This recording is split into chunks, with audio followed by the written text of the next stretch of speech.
बहुत खुशी हो रही है क्योंकि हमारी टीम इंडिया पहली बार वर्ल्ड कप जीती है और उसमें मेरी बहन है क्रांति, वो भी उस टीम का हिस्सा रही है और पहली बार उसने वर्ल्ड कप खेला और वो टीम वो जीत कर आई है, तो बहुत खुशी हो रही है। और हमारे देश की लड़कियां पहली बार वर्ल्ड कप जीता है तो उसकी खुशी बहुत हो रही है। और हमारे यहाँ सब मिठाई सब बांट रहे हैं, बाजी बाजी डांस करेंगे और सबको बहुत खुशी है। आप बस देखिए, उनका बहुत अच्छे से वेलकम भी करेंगे। आप रोने लगे थे, क्या बात, किस तरीके से आंसू थे?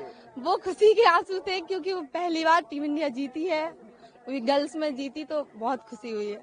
बेटा, कैसी मेहनत की थी आपकी बहन ने इस मुकाम तक पहुंचने के लिए? वो तो बचपन से ही मेहनत कर रही है, वो वर्ल्ड कप के लिए उसका ड्रीम था कि वो इंडिया खेले और इंडिया में उसका वर्ल्ड कप में सिलेक्शन हुआ और उसने इतना अच्छा प्रदर्शन किया कि उसको हर एक मैच में खेलने को मिला।